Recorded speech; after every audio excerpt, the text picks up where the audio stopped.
Hello everyone and welcome back to the no nonsense education platform. मित्रों, CA intermediate में आपका paper number 6 भी है जिसका नाम है स्ट्रेटेजिक मैनेजमेंट। हमने रिवीजन बैच शुरू की है। ये सारे के सारे रिवीजन वीडियोस आपको जनवरी 2026 एग्जाम्स के लिए एप्लीकेबल होने वाले हैं। चैप्टर नंबर 1 की रिवीजन हमने शुरू की है। चैप्टर नंबर 1 का नाम है इंट्रोडक्शन टू स्ट्रेटेजिक मैनेजमेंट। इस वीडियो में हम लोग क्या चीज़ें रिवाइज करने वाले हैं, आइए उसको पहले डिस्कस कर लेते हैं। ये हमारा वीडियो नंबर 2 है। यहाँ पे हम लोग टॉपिक नंबर जो हमारे इंस्टीट्यूट के मॉड्यूल में दिया है, topic number 1.3 concept of strategy, इसे कंप्लीटली रिवाइज करने वाले हैं। कॉन्सेप्ट ऑफ स्ट्रेटेजी, तो वीडियो नंबर 1 में हमने क्या रिवाइज किया था, आपको मैं याद दिला देता हूँ। Topic number 1.2 meaning and nature of strategic management. तो इसकी बेसिक थीम क्या थी कि भाई साहब यहाँ पे जो स्ट्रेटेजिक मैनेजमेंट, ये जो कंप्लीट टर्म है, इसको हमने दो हिस्सों में डिवाइड किया। एक टर्म है मैनेजमेंट और दूसरा टर्म है स्ट्रेटेजी। तो टॉपिक नंबर 1.2 में हमारा पूरा का पूरा फोकस था to understand the term management, ठीक है। अब ये जो टॉपिक नंबर 3 है, इसमें हमारा पूरा फोकस रहेगा स्ट्रैटेजी के ऊपर। तो बेसिकली स्ट्रैटेजिक मैनेजमेंट में दो चीज़ें हैं, मैनेजमेंट एंड स्ट्रैटेजी। 1.2 में हमने मैनेजमेंट को पढ़ा और 1.3 में हम लोग स्ट्रैटेजी को पढ़ने वाले हैं, रिवाइज करने वाले हैं। So topic number 1.3 concept of strategy, इसमें सबसे पहला पॉइंट हमें पढ़ना है meaning of strategy in context of businesses. Strategy provides a response mechanism. Strategy क्या करती है, बिजनेस एनवायरनमेंट जो होता है, basically internal and external environment, उसको रिस्पॉन्ड करने के लिए एक बेसिक मैकेनिज्म प्रोवाइड करती है। Number 2, strategy helps to unravel complexity and reduce uncertainty. हमारे जो बिजनेस सिनेरियोज होते हैं वो बेसिकली कॉम्प्लेक्स होते हैं और बिजनेस में हमेशा प्रॉफिट हो गया इसकी कोई गारंटी नहीं है। इसका मतलब क्या होता है, वहाँ पर अनसर्टेनिटी होती है। तो स्ट्रैटेजी जो प्लानिंग होता है हमारा, वो हमें क्या मदद करती है, जो कॉम्प्लेक्सिटी है उसको रिड्यूस करो और अनसर्टेनिटी जो है यानी रिस्क जो है उसको भी रिड्यूस करने में मदद करती है। दूसरा पॉइंट हम पढ़ेंगे डेफिनेशंस ऑफ स्ट्रैटेजी। 3 डेफिनेशंस हमारे किताब में दी गई है। पहली जनरल डेफिनेशन, दूसरी डेफिनेशन बाय ईगर एच एंसॉफ, या फिर आप प्रोनाउंसिएशन देख लेना, ईगोर या ईगर, आपको जो ठीक लगे। Then number 3 William F Glueck. ऐसे 3 डेफिनेशंस हमें स्ट्रैटेजी की रिवाइज करनी है। देन पॉइंट नंबर 3 में हम पढ़ने वाले हैं strategy as an integrated approach to corporate success. Strategy क्या इंश्योर करने की कोशिश करती है भाई साहब, जो हमारा कॉर्पोरेट सक्सेस का विजन है उसको इंश्योर करने के लिए स्ट्रैटेजी हमें मदद करती है। कैसे मदद करती है, एक इंटीग्रेटेड यानी कंप्लीट इकोसिस्टम वाला अप्रोच हमें प्रोवाइड करके। इसमें सबसे पहले हम पढ़ेंगे strategy is consciously considered and flexibly designed scheme of corporate intent and actions। Keyword गया यहाँ पर consciously considered and flexibly designed scheme of corporate intent and action। Intent मतलब हमारा पर्पस क्या है, हमारे थॉट क्या है, एंड एक्शन मतलब इसको रियल लाइफ में हमें अचीव करना है। तो बेसिकली कॉन्शियसली कंसिडर्ड है एंड फ्लेक्सिबली डिजाइन है, रिजिड नहीं है। Point number 2, strategy provides direction, focus and cohesiveness. Point number 3, limitations of strategy. Strategy is no substitute for sound, alert and responsible management. Management का क्या मतलब होता है, की group of people in charge of affairs of the businesses and set of inter related functions and processes, जो हमने video number topic number 1.2 में पढ़ा था। तो बेसिकली आप ये नहीं कह सकते कि हमने एक नंबर वाली स्ट्रैटेजी बना ली है, अब हमें कुछ भी करने की ज़रूरत नहीं है। नहीं, स्ट्रैटेजी देयर इज़, ऐसा कोई भी चीज़ नहीं है जो परफेक्ट होती है। कोई ना कोई लिमिटेशन, कोई ना कोई कमियां हमेशा प्रेजेंट रहेगी। तो सबसे मेन बात हमें क्या ध्यान में रखनी है स्ट्रैटेजी के बारे में, strategy is no substitute for sound, alert and responsible management. यानी मैनेजमेंट का जो कैरेक्टर है, जो कॉम्पिटेंस है, वो हमेशा प्रेजेंट रहना ही चाहिए। अगर आपकी मैनेजमेंट कॉम्पिटेंट नहीं है तो आप कितनी भी अच्छी स्ट्रैटेजी बना लो, उसे आप इंप्लीमेंट नहीं करा पाओगे, और अगर इंप्लीमेंट नहीं करा पाओगे तो आप कॉर्पोरेट सक्सेस इंश्योर नहीं कर पाओगे। पॉइंट नंबर 4 में हमें इंट्रोडक्शन मिलने वाला है, डिटेल डिस्कशन आने वाले चैप्टर्स में है, यहाँ पर हमें केवल और केवल इंट्रोडक्शन मिलेगा। लेवल्स ऑफ स्ट्रेटेजी फॉर्मुलेशन, जो बिजनेस में स्ट्रेटेजी फॉर्मुलेट होती है वो 3 लेवल पर फॉर्मुलेट होती है, यानी बनती है। पहली corporate level strategy, next is divisional level strategy and the third is functional level strategy.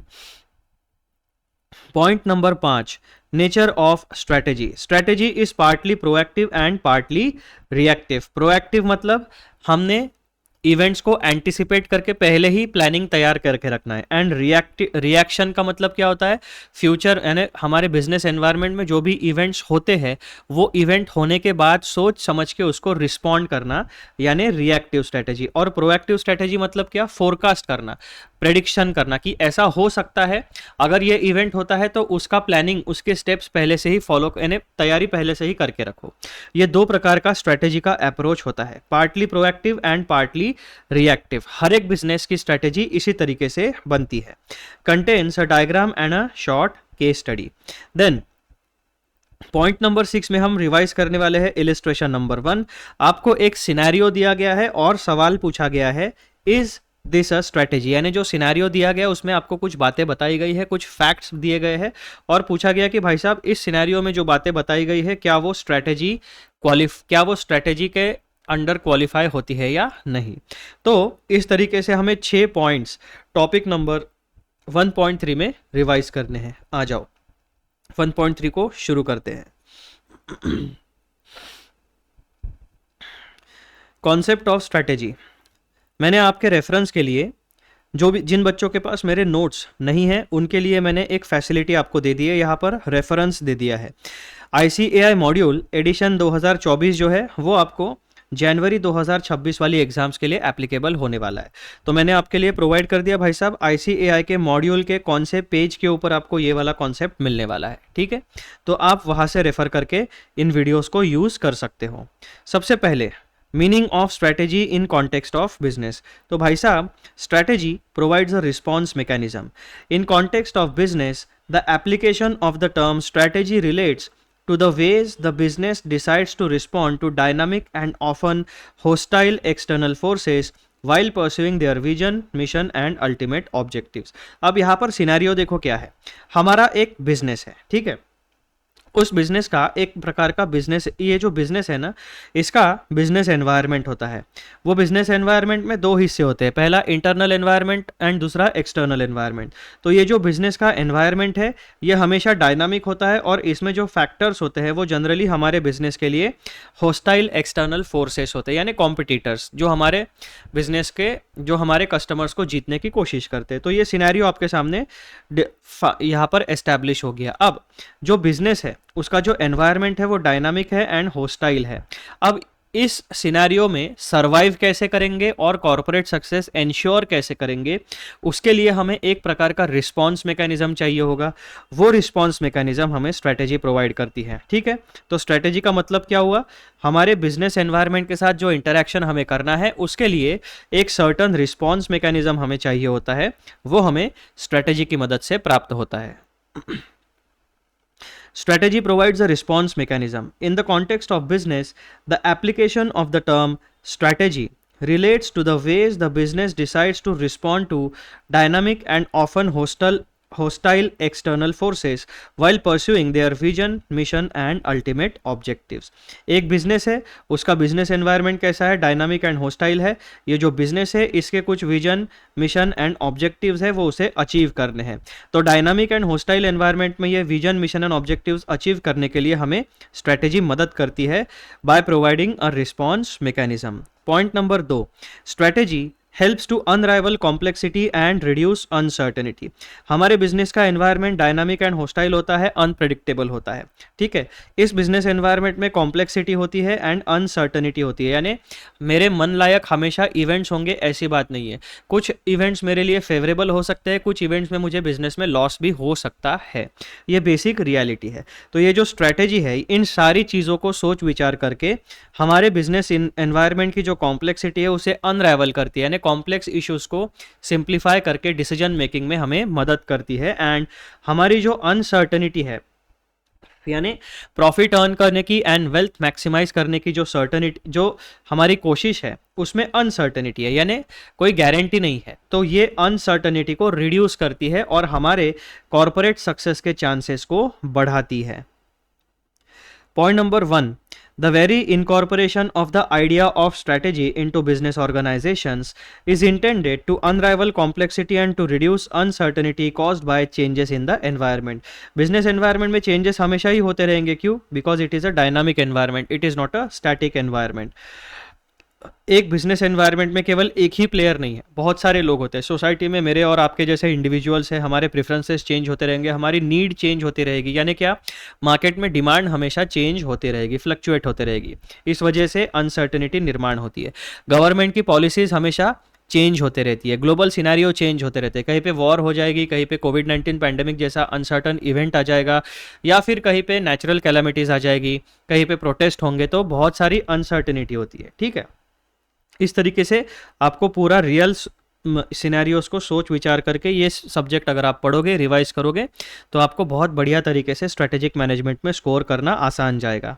The very incorporation of the idea of strategy into business organisations is intended to unravel complexity and to reduce uncertainty caused by changes in the business environment. Strategy seeks to relate the goals of the organization to the means of achieving them. Basically, एक business house के vision, mission and goals and objectives होते हैं। उन्हें क्या कहा जाता है? Ultimate goals या फिर ऑब्जेक्टिव्स।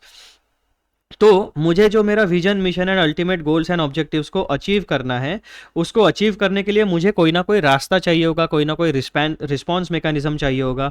उसी को कहा जाता है means of achieving the vision, mission and ultimate objectives. तो ये मीन्स हमें कौन प्रोवाइड करता है? Tools and equipment. Thought process हमें कौन प्रोवाइड करता है? डिसीजन मेकिंग की strategy. Strategy seeks to relate the goals of the organization to the means of achieving them. Strategy is the game plan that the management of a business uses to take market position, conduct its operations, attract and satisfy customers, compete successfully and achieve organizational objectives. तो यहाँ पर ultimate game plan क्या होता है हमारा as a business organisation? Market position strong करना, हमारे daily operations को स्मूथली कंडक्ट करना, अट्रैक्ट एंड सेटिस्फाई कस्टमर्स, ज़्यादा से ज़्यादा सेल्स बढ़ाना, रेवेन्यू बढ़ाना, compete सक्सेसफुली, यानी हमारे जो कॉम्पिटिटर्स हैं उनसे अच्छी क्वालिटी के प्रोडक्ट एंड सर्विसेज उनसे कम कॉस्ट में प्रोवाइड करना, एंड अचीविंग ऑर्गेनाइजेशनल ऑब्जेक्टिव्स, यानी शॉर्ट टर्म में profit earning and long term में wealth maximisation of the shareholders. तो ये अल्टीमेट गेम प्लान को अचीव करने के लिए स्ट्रैटेजी हमें मदद करती है। To the extent the term strategy is associated with the unified design and action for achieving major goals, gaining command over the situation with long range perspective and securing a critically advantageous position. Its implications for the corporate functioning are obvious. To the extent the term strategy is associated with, अब जब भी हम business और strategy इन दो शब्दों को सुने, यानी business के relation में strategy को अगर हम सोचते हैं, विचार करते हैं, समझते हैं, तो उसको क्या समझना चाहिए हमें? A unified design and action for achieving major goals. Unified design and action, तो स्ट्रैटेजी जो होती है वो एंटायर ऑर्गेनाइजेशन के लिए हम बनाते हैं, और इसीलिए उसे कहा गया है unified design and action for achieving major goals, gaining command over the situation with long range perspective, यानी शॉर्ट टर्म में तो हमें प्रॉफिट कमाना ही है, लेकिन लॉन्ग टर्म में हमें वेल्थ मैक्सिमाइजेशन भी करना है, and securing a critically advantageous position.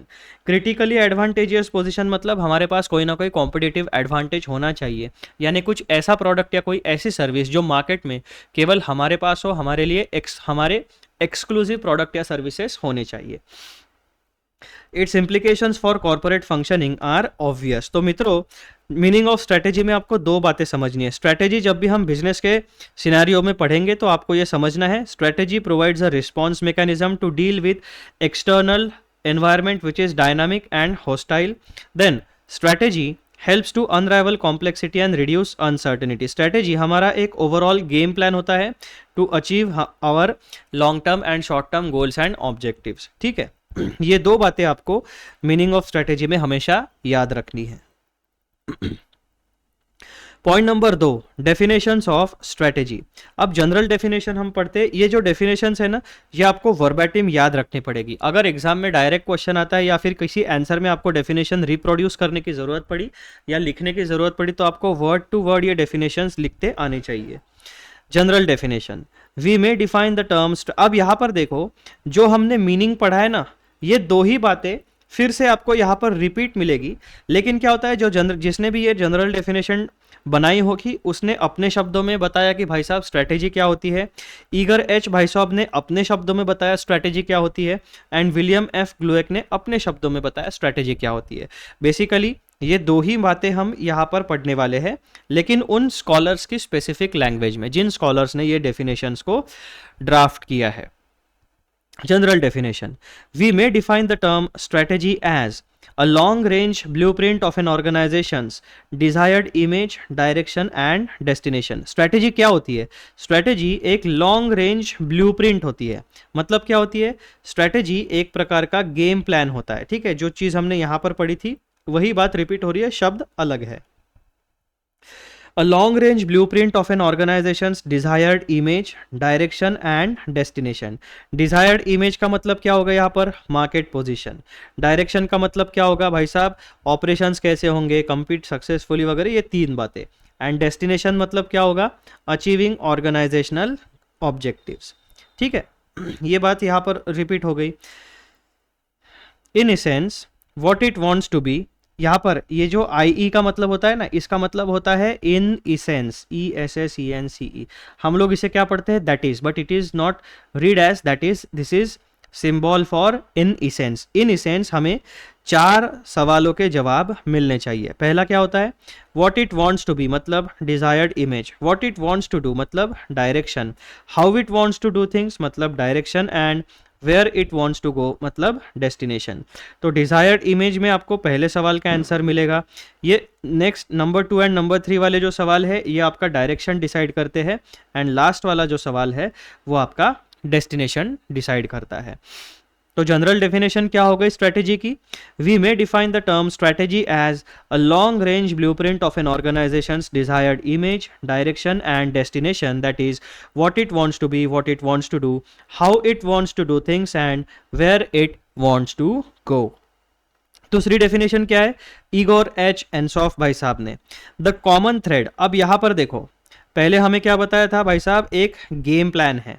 ये गेम प्लान को ही क्या कहा गया है? Unified design and action. ठीक है, game plan, unified design and action. फिर जनरल डेफिनेशन में गेम प्लान और यूनिफाइड डिजाइन एंड एक्शन को ही लॉन्ग रेंज ब्लूप्रिंट कहा गया है, और उसी को भाई साहब ने क्या कहा है? कॉमन थ्रेड, यानी पूरे के पूरे ऑर्गेनाइजेशन को ये स्ट्रेटेजी एप्लीकेबल होती है।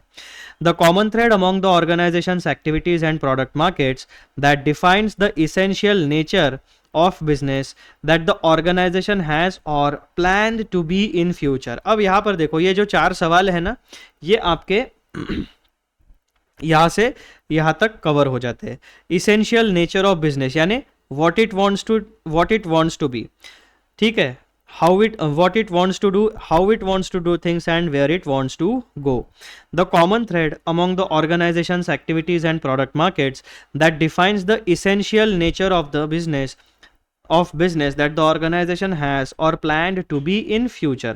तो यहाँ पर इन्होंने स्ट्रेटेजी की एक फ्यूचर ओरिएंटेड डेफिनेशन दी गई है, बातें सेम ही की है जो हमने यहाँ पर मीनिंग में पढ़ा था। स्ट्रेटेजी क्या है? एक प्रकार का गेम प्लान है, एक प्रकार का रिस्पॉन्स मैकेनिज्म है, यूनिफाइड डिजाइन, एक्शन प्लान। ठीक है, फिर स्ट्रेटेजी क्या है? Long range blueprint. Igor H Ansoff भाई साहब के टर्म्स में स्ट्रेटेजी क्या है? एक कॉमन थ्रेड है जो एंटायर ऑर्गेनाइजेशन में एप्लीकेबल होती है। ठीक है, देन विलियम एफ ग्लुएक भाई साहब स्ट्रैटेजी को किस तरीके से डिफाइन करते हैं? A unified, comprehensive and integrated plan design to assure that the basic objectives of the enterprise are achieved. William Glueck भाई साहब ने क्या कहा स्ट्रैटेजी को? Unified, comprehensive, integrated plan, common thread, long range blueprint. Basically यहाँ पर क्या कहा गया है आपको? ये जो डेफिनेशन है ये अलग अलग स्कॉलर्स ने अपने शब्दों में बनाई हुई डेफिनेशन है, बात सब लोग एक ही कर रहे हैं। स्ट्रैटेजी का क्या मतलब होता है? एक अल्टीमेट गेम प्लान होता है जो पूरी ऑर्गेनाइजेशन को एप्लीकेबल होगा। स्ट्रैटेजी का मतलब क्या है? एक लॉन्ग रेंज ब्लूप्रिंट है जो पूरी ऑर्गेनाइजेशन को एप्लीकेबल होगा। ईगर भाई साहब के लैंग्वेज में स्ट्रेटेजी क्या है, कॉमन थ्रेड है जो पूरी ऑर्गेनाइजेशन को एप्लीकेबल होगा। एंड विलियम भाई साहब के शब्दों में स्ट्रेटेजी का मतलब क्या है, एक unified comprehensive and integrated plan जो कंप्लीट ऑर्गेनाइजेशन को एप्लीकेबल होगा। और स्ट्रेटेजी आपको हमेशा आपके बिजनेस के कोर जो होता है उसको समझने में और अचीव करने में मदद करता है। तो इस तरीके से आपको इन मीनिंग एंड डेफिनेशंस को कनेक्ट करके पढ़ना है, ठीक है। Then point number 3, strategy as an integrated approach to corporate success. Strategy क्या है, एक इंटीग्रेटेड अप्रोच है। ये इससे क्या मदद मिलेगी हमें, कॉर्पोरेट सक्सेस के चांसेस बढ़ाने में मदद मिलेगी। Strategy as an integrated approach to corporate success. Point number 1, strategy is consciously considered and flexibly design scheme of corporate intent and action. अब यहीं पे देखो 4 सवाल है ना, what it wants to be, what it wants to do, how it wants to do things and where it wants to go. तो basically ये 4 सवालों के जो जवाब है उसी को हम क्या कहते हैं, corporate intent and action. Strategy is consciously considered and flexibly designed scheme of corporate intent and action। अब ये जो कॉर्पोरेट इंटेंट एंड एक्शन है, जब हम इसे इंप्लीमेंट करते हैं तो एक्चुअल में हम कौन से फंक्शंस को परफॉर्म करते हैं, to mobilise resources, to direct human effort and behaviour, to handle events and problems, to perceive and utilise opportunities and to meet challenges and threats for corporate survival and success. Strategy से हमें क्या मदद मिलती है, strategy is consciously considered and flexibly designed scheme of corporate intent and action to mobilise resources, to direct human effort and behaviour, to handle events and problems, to perceive and utilize opportunities and to meet challenges and threats for corporate survival and success। Number 2, strategy provides direction, focus and cohesiveness। cohesiveness मतलब क्या, एक unified approach provide करता है, यानी सब सारे system के सारे पार्ट्स एक साथ होकर एक डायरेक्शन में आगे बढ़ते हैं। जैसे यहाँ पर कोहेसिवनेस का एग्जांपल हमारे सामने हमारी कार होती है, मतलब ऑटोमोबाइल, उसमें बहुत सारे अलग अलग प्रकार के मैकेनिकल पार्ट्स होते हैं, ऑटोमेशन वाले पार्ट्स होते हैं, कंप्यूटराइज चिप्स होती है, तो वो सारे के सारे पार्ट्स मिलके एक कंप्लीट सिस्टम बनती है जिसे हम कहते हैं ऑटोमोबाइल। और वो ऑटोमोबाइल हमारे लिए कौन सा काम करती है, लॉजिस्टिक्स का काम करती है, ठीक है। तो उसे कहा जाता है कोहेसिवनेस, यानी सिस्टम के बहुत सारे अलग अलग पार्ट्स होते हैं, वो सारे के सारे अलग अलग पार्ट्स एक दूसरे के साथ जुड़कर एक कॉमन डायरेक्शन में आगे बढ़ते हैं, एक कॉमन पर्पस को फुलफिल करते हैं। Strategy provides direction, focus and cohesiveness. Strategy is meant to fill in the need of organizations for a sense of dynamic direction, focus and cohesiveness। Objectives and goals are essential to give a direction to business, but they do not fill in the need alone। केवल objectives and goals बनाने से आपका काम नहीं होने वाला है, आपको strategy भी बनानी पड़ेगी to achieve these objectives and goals। ये जो objectives and goals है ये आपके on paper है, उस on paper को real life में अचीव करने के लिए आपको strategy नाम के ब्रिज की ज़रूरत पड़ने वाली है। Strategy provides an integrated framework for the top management to search for, evaluate and exploit beneficial opportunities। आपने आपके goals and objectives तो सेट कर लिए, अब strategy आपको क्या प्रोवाइड करेगी, एक integrated decision making framework provide करेगी।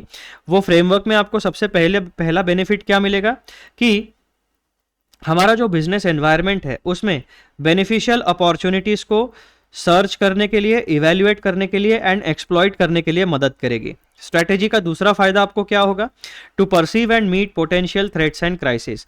हमेशा हमें हमारे बिजनेस के लिए फेवरेबल कंडीशन रहेगी एनवायरनमेंट में, ऐसा कोई ज़रूरी नहीं है, हमारा नुकसान भी हो सकता है। उस नुकसान को, उस लॉस को ही हम थ्रेट्स या क्राइसिस सिचुएशन के नाम से जानते हैं। To perceive and meet potential threats and crisis, तो स्ट्रेटेजी आपको प्रोएक्टिव अप्रोच प्रोवाइड करेगी और आपको एक प्रेडिक्शन और फोरकास्टिंग की एबिलिटी प्रोवाइड करेगी based on past data and current market data, कि भाई साहब हमारे बिजनेस को मार्केट में थ्रेट्स एंड क्राइसिस कहाँ पर है उनको पहले ही आप खत्म कर दो, ठीक है। तीसरा फायदा आपको क्या होने वाला है स्ट्रेटेजी का, to make full use of resources and strengths. Basically जो हमारे रिसोर्सेस है उसे हमें किस तरीके से यूटिलाइज करना है, इफेक्टिवली एंड एफिशिएंटली। उसी को यहां पर कहा गया है to make full use of resources and strengths and to offset corporate weaknesses. तो स्ट्रेटेजी की मदद हमें इन 4 सेगमेंट्स में होने वाली है। Strategy provides direction, focus, and cohesiveness. Strategy is meant to fill in the need of organizations for a sense of dynamic direction, focus, and cohesiveness. Objectives and goals are essential to give a direction to business, but they do not fill in the need alone. Strategy provides an integrated framework for the top management to search for, evaluate, and exploit beneficial opportunities, to perceive and meet potential threats and crises, to make full use of resources and strengths, and to offset corporate weaknesses. तीसरा point क्या है हमारे लिए strategy के बारे में, यानी strategy as an integrated approach to corporate success. तो सक्सेस में हमें जैसे जैसे उसके यूजेस, उसके बेनिफिट्स अगर हम देखते हैं तो हमें उसके लिमिटेशंस, उसके ड्रॉबैक्स भी पता होने चाहिए। तो स्ट्रैटेजी के कुछ लिमिटेशंस है। वो लिमिटेशन क्या है? Strategy is no substitute for sound, alert and responsible management. Basically sound, alert and responsible management को ही हम क्या कहते हैं? Competent and qualified management. तो आप ये नहीं कह सकते कि मैंने स्ट्रैटेजी तो आउटसोर्सिंग करके कंसल्टिंग फर्म से बहुत बढ़िया वाली स्ट्रैटेजी बना ली, ऑन पेपर एकदम बढ़िया प्लानिंग कर लिया आपने, लेकिन वो ऑन पेपर प्लानिंग जब तक आप रियल लाइफ में एग्जीक्यूट नहीं करोगे तब तक आपको कोई फायदा नहीं होने वाला है। तो ऑन पेपर प्लानिंग को रियल लाइफ में ग्राउंड पे implement, execute, monitor and control करने के लिए आपको sound, alert and responsible management की जरूरत हमेशा ही पड़ने वाली है। नेचुरल ह्यूमन बींग्स की जरूरत आपको पड़ने वाली है। तो स्ट्रैटेजी बनाने का मतलब ये नहीं है कि आप मैनेजमेंट को रिप्लेस कर सकते हो, नहीं। Management is irreplaceable from the business scenario. Important to note that strategy is no substitute for sound, alert and responsible management. ये बहुत बार MCQ में भी पूछा जाता है। It must be recognized that strategy can never be perfect, flawless and optimal. यहाँ पर clearly उन्होंने बता दिया भाई साहब, ये जो स्ट्रैटेजी है ना, it can never be a perfect, flawless and optimal solution. क्यों? क्योंकि हमारा बिजनेस एनवायरनमेंट डायनामिक है, उसमें चेंजेस होते रहते हैं, अनप्रेडिक्टेबिलिटी होती है। और जहाँ पर भी डायनामिक एनवायरनमेंट है, चेंजेस होते हैं, अनप्रेडिक्टेबिलिटी है, ऐसे सिनेरियो में हम कभी भी perfect, flawless and optimal solution create नहीं कर सकते। समय बदलता है, समय के साथ साथ हमें अडॉप्ट करना पड़ेगा। It is in the very nature of strategy that it is flexible and pragmatic to take care of sudden emergencies, pressures and avoid failures and frustration. It is in the very nature of strategy that it is flexible and pragmatic. Flexible मतलब क्या भाई साहब? समय के हिसाब से उसमें बदलाव करने पड़ेंगे, रिजिडिटी नहीं चाहिए स्ट्रैटेजी में। एंड प्रैग्मेटिक मतलब आपको रियलिस्टिकली चलना पड़ेगा। बिजनेसेस में जैसे प्रॉफिट होता है वैसे लॉस भी हो सकता है। जहाँ पर सक्सेस मिलने के चांसेस है वहाँ पर फेलियर होने के भी चांसेस है। इसी को कहा जाता है pragmatism. To take care of sudden emergencies, pressures, avoid failures and frustrations. In a sound strategy, allowances are made for possible miscalculations and unanticipated events. Miscalculation हो सकती है, ह्यूमन बींग्स है, गलतियां हो सकती है डिसीजन मेकिंग में। अनएंटिसिपेटेड इवेंट्स हो सकते हैं क्योंकि गवर्नमेंट के ऊपर हमारा कोई कंट्रोल नहीं है, नेचुरल कैलेमिटीज़ के ऊपर हमारा कोई कंट्रोल नहीं है, और बहुत इतनी बड़ी ह्यूज पॉपुलेशन होती है किसी भी देश में, किसी भी रीजन में, उन सारी पॉपुलेशन के ऊपर हमारा कोई कंट्रोल नहीं है। तो अनएंटिसिपेटेड इवेंट्स हमारे बिजनेस एनवायरनमेंट में हो सकते हैं, जिसका इम्पैक्ट हमारे बिजनेस में पॉजिटिवली भी पड़ सकता है, नेगेटिवली भी पड़ सकता है। ठीक है, तो ये 4 प्रकार के लिमिटेशन है स्ट्रैटेजी के। Limitation of strategy: strategy is no substitute for sound, alert and responsible management. Important to note that strategy is no substitute for sound, alert and responsible management. It must be recognized that strategy can never be perfect, flawless and optimal. It is in the very nature of strategy that it is flexible and pragmatic to take care of sudden emergencies, pressures and avoid failures and frustrations. In a sound strategy, allowances are made for possible miscalculations and unanticipated events. Then point number 4, levels of strategy formulation. यहाँ पर जितना data आपको दिया गया है वो केवल introductory data है। चैप्टर में जैसे हम आगे बढ़ेंगे इसी को हमने डिटेल में डिस्कस करना है। ठीक है, यहाँ पर आपको बस इंट्रोडक्शन प्रोवाइड किया गया है। अब ये जो स्ट्रैटेजी है, अभी तक हम लोगों के दिमाग में स्ट्रैटेजी के बारे में बहुत सारी चीज़ें क्लियर हो गई। स्ट्रैटेजी क्या है? एक रिस्पॉन्स मैकेनिज्म है। स्ट्रैटेजी किन चीज़ों में मदद करती है? एक integrated decision making framework provide करती है to unravel complexity and reduce uncertainty. Strategy एक प्रकार का अल्टीमेट गेम प्लान है जो unified design and action plan भी कहा जाता है। स्ट्रेटेजी एक प्रकार का लॉन्ग रेंज ब्लूप्रिंट है। स्ट्रेटेजी एक कॉमन थ्रेड है जो सारे ऑर्गेनाइजेशन को एक सूत्र में बांधता है। स्ट्रेटेजी एक unified comprehensive and integrated plan है to achieve the objectives of the enterprise. ठीक है, स्ट्रेटेजी क्या है? Consciously considered and flexibly design scheme है। Strategy provides direction, focus and cohesiveness. And strategy के 4 प्रकार के लिमिटेशंस होते हैं। तो बेसिकली स्ट्रेटेजी एक प्रकार का प्लानिंग होता है, ठीक है, डिसीजन मेकिंग फ्रेमवर्क होता है। वहाँ पे बहुत सारी चीज़ें, डायरेक्शन, फोकस एंड रिसोर्सेज को किस तरीके से यूटिलाइज करना है, इन सारे चीज़ों के बारे में डिसीजन लिया जाता है। अब ये जो डिसीजन मेकिंग की प्रोसेस है, ये जो स्ट्रेटेजी बनाने की प्रोसेस है, ये किसी भी बिजनेस ऑर्गेनाइजेशन में 3 लेवल पर होती है। पहला कॉर्पोरेट लेवल स्ट्रेटेजी, दूसरा डिविजनल लेवल स्ट्रेटेजी एंड तीसरा functional level strategy. Corporate strategies are formulated by the top managers. Such strategies include the determination of the plans for expansion and growth, vertical and horizontal integration, diversification, takeovers and mergers, new investment and divestment areas, research and development projects and so on. तो basically corporate level पे जो strategy बनती है उसमें इनसे related decision making लिया होता है. Then these corporate-wide strategies need to be operationalized by divisional and functional level strategies regarding product lines, production volumes, quality ranges, prices, product promotion, market penetration, purchasing sources, personal development and like. This is discussed in detail in further separate topics. तो basically यहाँ पर पूरे organisation का एक certain direction, future decide किया जाएगा। उस direction को कैसे अचीव करना है, ये 2 लेवल पे स्ट्रेटेजी बनेगी और इम्प्लीमेंट होगी। Number 4, nature of strategy. अब ये वाला पोर्शन इंपॉर्टेंट है। वैसे तो ये पूरा का पूरा टॉपिक आपके लिए इंपॉर्टेंट है, ठीक है, the entire topic is important for exam point of view. और इसमें से ये वाला जो चीज़ है आपका लेवल ऑफ स्ट्रेटेजी फॉर्मुलेशन, ये केवल यहाँ पर इंट्रोडक्टरी पोर्शन है, तो इसीलिए ये उतना एग्जाम पॉइंट ऑफ व्यू से यहाँ पर इंपॉर्टेंट नहीं है, ठीक है। तो serial number 1 to 3 important for exams, then serial number 5 very very important for exam. Nature of strategy. Strategy का नेचर कैसे है? Strategy is partly proactive and partly reactive. A company strategy is typically a blend of proactive actions on the part of managers to improve the company's market position and financial performance, and reactions to unanticipated developments and fresh market conditions in the dynamic business environment. Proactive actions मतलब क्या? पहले से future का prediction करना based on the past and present data और उसके हिसाब से सारी तैयारी करके रखना। एंड रिएक्शन का मतलब क्या? हम भगवान तो है नहीं, हमारे पास ऐसा कोई टूल तो है नहीं कि हम 100% एक्यूरेट फ्यूचर का प्रेडिक्शन कर सके कि फ्यूचर में क्या होने वाला है। तो ऐसे अनएंटिसिपेटेड इवेंट्स के लिए हमें क्या करना पड़ेगा? उनको रिस्पॉन्स देना पड़ेगा, ठीक है।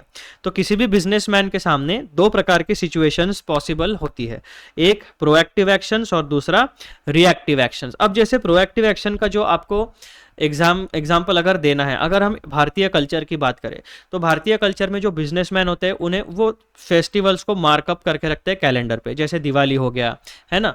तो अब दिवाली आने वाली है, उसके बाद में जो भी आपके न्यू ईयर का सेलिब्रेशन होगा, फिर होली आएगी, अलग अलग प्रकार के बहुत सारे फेस्टिवल्स होते हैं भारतीय कल्चर में। तो बिजनेसमैन क्या करते हैं? उन फेस्टिवल्स के हिसाब से पहले ही डिमांड को प्रेडिक्ट करके रखते हैं, अपना प्रोडक्ट या सर्विसेज के लिए पहले से ही प्रोडक्शन इंश्योर करके रखते हैं। तो उसे क्या कहा जाता है? प्रोएक्टिव एक्शंस, ठीक है।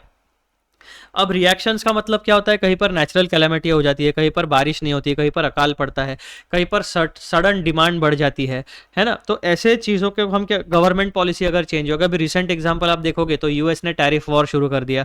टैरिफ्स की वजह से बहुत सारे लोगों को यूएस मार्केट में एंट्री नहीं मिल रही है। तो हम क्या कर रहे हैं? डाइवर्सिफाई कर रहे हैं, बहुत सारे अलग अलग मार्केट्स को ढूंढने की कोशिश की जा रही है, ठीक है। ऑल्टरनेटिव मार्केट्स को डेवलप करने की कोशिश की जा रही है। तो ऐसी चीज़ों को हम क्या कहते हैं? Reactive response. एंड जो हम पहले से प्रेडिक्ट करके रखते हैं उसको हम कहते हैं proactive response. In other words, a company uses both proactive and reactive strategies to cope up with the uncertain business environment. Proactive strategy is planned strategy, whereas reactive strategy is adaptive reaction to changing circumstances. यहाँ पर complete summary आपको बता दी गई है। अब ये जो diagram है ये आपके लिए इंपॉर्टेंट है। अब यहाँ पर आपकी कंपनी है, ठीक है, आपके कंपनी के पास क्या क्या होता है, कंपनी के एक्सपीरियंसेस होते हैं, नो हाउ होता है, कंपनी के रिसोर्सेस होते हैं, कंपनी की खुद की स्ट्रेंथ्स वीकनेसेस होती है एंड कंपटीशन कैपेबिलिटीज होती है। इन सारी बातों को मिला के एक ऑर्गेनाइजेशन बनती है।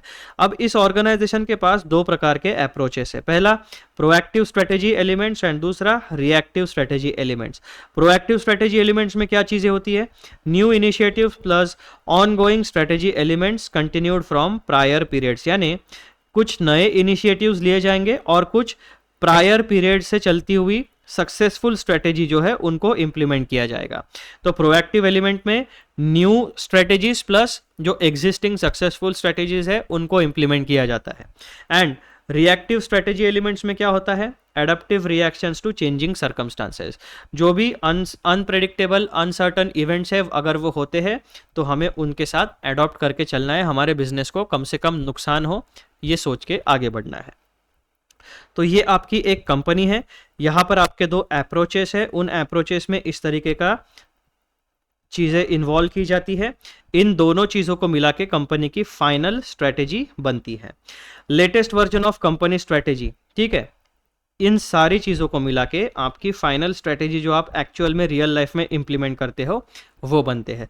और जो चीजें हमारी अनसक्सेसफुल हो गई, जो इररिलेवेंट हो गई, उन्हें कहा जाता है अबैंडन्ड स्ट्रेटेजी एलिमेंट्स। अबैंडन मतलब आपने उनको छोड़ दिया, वो चीज़ें ऑब्सोलीट हो गई, वो अभी हमारे कोई काम की नहीं है।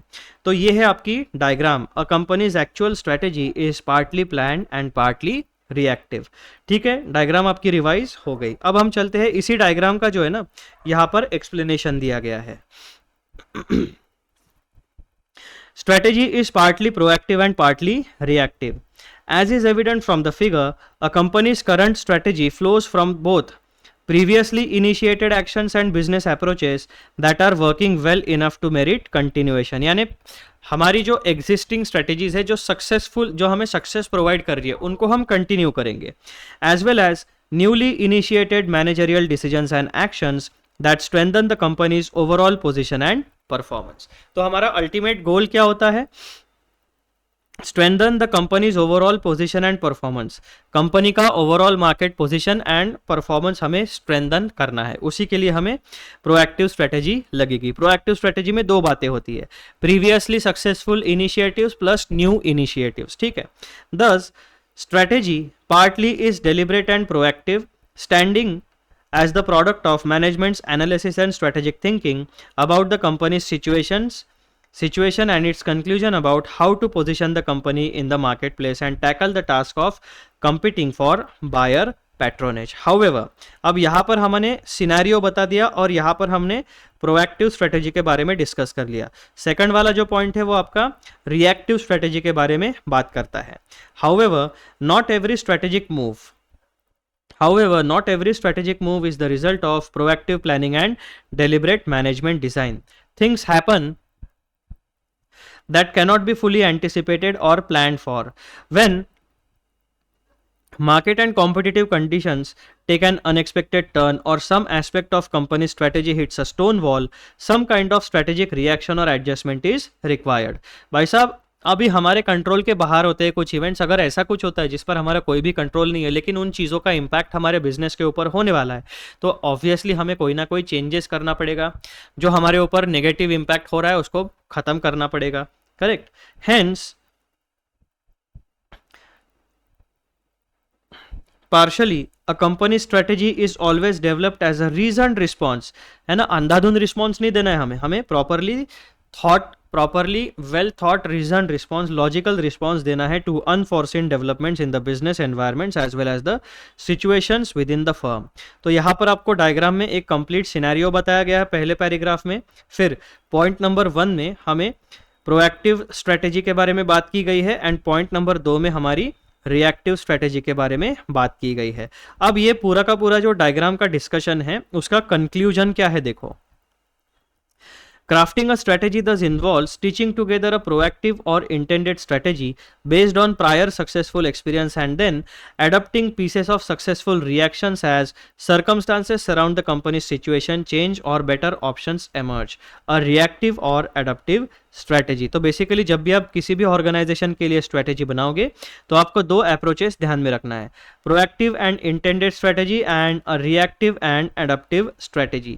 ये बेसिकली आपका ये जो पॉइंट नंबर 5 है ना, ये एक बहुत बढ़िया केस स्टडी है to understand the nature of strategy, partly proactive partly reactive.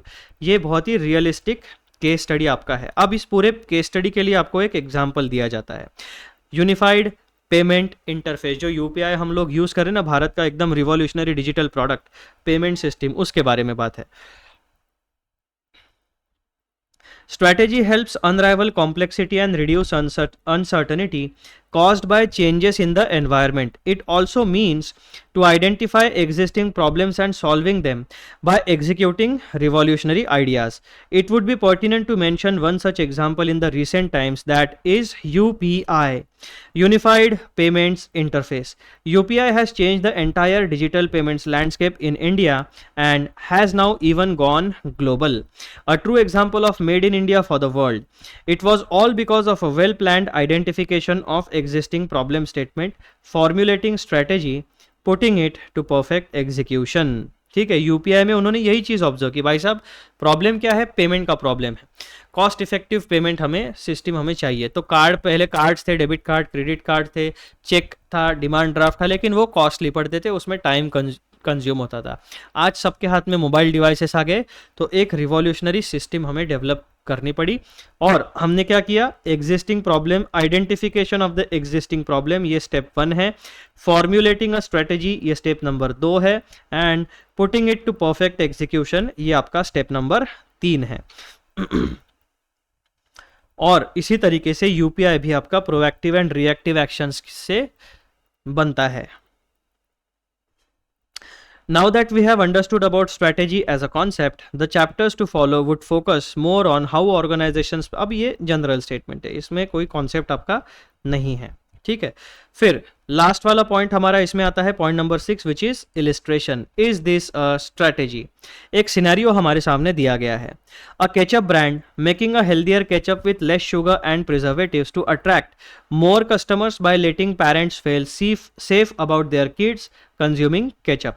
Can this be called a strategy? यहाँ पर सिनेरियो क्या है, एक भाई साहब ऑलरेडी एस्टैब्लिश केचअप ब्रांड है, यानी सॉस बनाने वाली कंपनी है, ठीक है।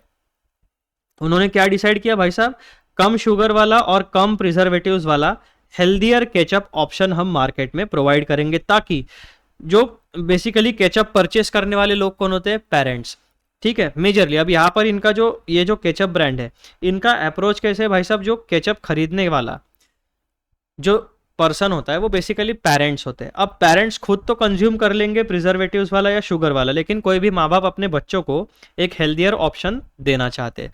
तो ये केचअप ब्रांड ने इस चीज़ को आइडेंटिफाई किया, उन्होंने क्या कहा, भाई साहब हमारे केचअप में से हम शुगर और प्रिजर्वेटिव्स को रिड्यूस कर देते हैं, ताकि हम, और हमारा ब्रांडिंग कैंपेन हम इस तरीके से करेंगे कि जो पेरेंट्स होते हैं वो पेरेंट्स को सेफ फील होना चाहिए, ताकि हमारा केचअप उनके बच्चों तक भी पहुंच सके। और जो भी हेल्थ कॉन्शियस लोग हैं वो तो खुद से खरीदेंगे, लेकिन जो बच्चे होते हैं वो डिपेंडेंट होते हैं उनके पेरेंट्स के ऊपर।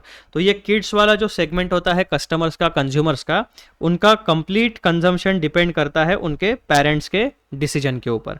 तो इस तरीके से पूरा का पूरा सिनेरियो इन्होंने दिया है to influence parents and providing and making sure that the product reach the kids. तो यहाँ पर इन्होंने ये सवाल पूछा है कि भाई साहब ये जो अप्रोच है इस केचअप ब्रांड का, ये स्ट्रेटेजी है या नहीं? तो obviously yes, it is a strategy.